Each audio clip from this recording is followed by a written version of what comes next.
have the icon on the screen. Everybody knows what an icon is today. You know, what's an icon? And they say, oh, it's the thing you click on the computer. You say it to a 2-year-old, I could tell you. Yeah, but this place is full of real icons. And of course, icons in the traditional sense, in the theological sense, stood in for God. You know, it was a living representation of the Creator. And each thing here is that. It's an icon. It's not the real thing until we get closer to the end, until you meet the host. But these are all icons directing you to the host. I mean, when you click on the icon, the page opens. The icon is only a representation of the real thing. You know, you click on it, the real thing opens. You get to the actuality of the thing. The core of the thing. So when we look at these things, they are reminders, constant visual reminders. Now we saw out there how the water engages the senses. Here we have the visual engagement. Everything is visual. Look. You see, the first thing you should do is look. I was discussing with Father Podrick there at Easter time how when you come into a church, you shouldn't have to wonder what time of the year it is. You should just look at it and it makes sense to you. Everything's there. You just look at the altar, you look around, and you know what time of the year it is. Because, of course, the liturgical seasons should rhyme with the natural seasons, as they do. And again, it's binding us to the world, to the environment, to creation. It's a reminder that, we are going to the source of creation. That it mirrors what's happening in nature. Too many Catholics think that they have nothing to do with or nothing to say about the environment. Of course, they have everything to say about the environment. In fact, Catholics are the only people, I think, that really seriously care about the environment, if they're really Catholic. Because, again, they realize that this is not something that's given to them for their own consumption, the world, that is, to be used and abused by us without regard for future generations. It's a gift of creation. The fields, the crops, the roads, everything that we have done with it, a gift. So this mirrors the natural cycle of things in here. In a few weeks' time, we'll celebrate the end of time, Christ the King, the endings. But of course, not the endings. We have winter every year, and we don't say, like, that's it, it's all up. It's end of story. We get ready for, once the end comes, we get ready for a new beginning. And so we go from Christ the King and the apocalyptic Gospels straight into preparation for Christmas, a new birth. And we do so, by the way, before everybody else does. They consider January the 1st. But of course, the growth is always happening underneath the ground. It's only the physical icons of death in the leafless trees. What's happening below ground is what's important, and that's where the hidden source is.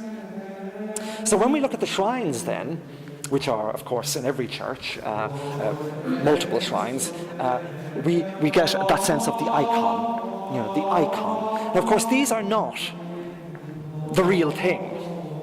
We don't know what St. Anne looked like.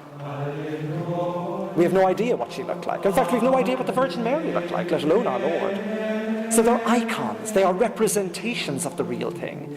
And they come to us from the vague descriptions, historical descriptions that we have of how people lived at that time. They are reminders, representations, symbols of what it is that we do here, and that Jesus too belonged. He belonged. His was a home too, a very natural and normal home, by the way, and a very impoverished home, a humble home. This is why, I often have to laugh at Renaissance pictures of the beginning of Christ's life. You think he was born into royalty. He wasn't. He was born as humble as any homeless child today. In fact, they were homeless when he was born. So we have to remember that although, however beautiful these might be, they are not the real thing, but they are reminders of the real thing. And they help us to come to terms with the real thing. It's like a photograph. When you go into anybody's home, you see photographs, not the real thing, of course. They are reminders. and they're snapshots in time.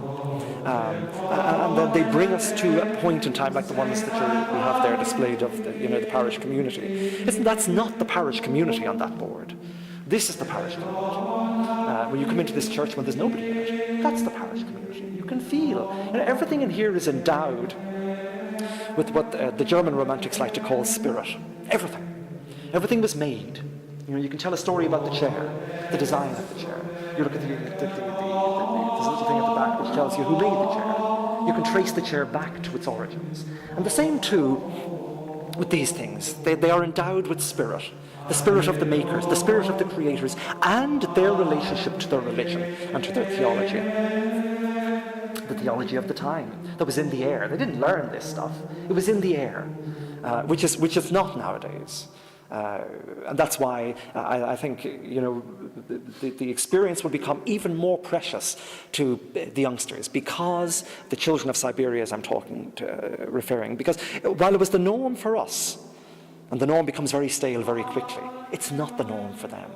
And that's why to make it extraordinary for them when they come into a place like this can leave such an indelible impression, because they're so unused to it. I want to see that again. And when you're looking at representations all the time, as they do on the screen, it doesn't match to the real thing, as they soon find out. Reality is becoming less and less the norm. I know that sounds paradoxical, it sounds absurd, but that is true. Which is why, again, real and rooted things are precious and important, and why we have them on our side. We can say, well, here's another experience for you, if we market it right, that is. The notion of the votive candle, by the way, is important, because here we have our first introduction in the church to fire. We've already seen water, symbols, archaeology, architecture. Now we have fire. Again, another tangible thing, another real thing, which of course, again, as I'm saying to you, we don't have in the so-called real world anymore, or the virtual world. So we light the fire. And everywhere here again are these, symbols of reality.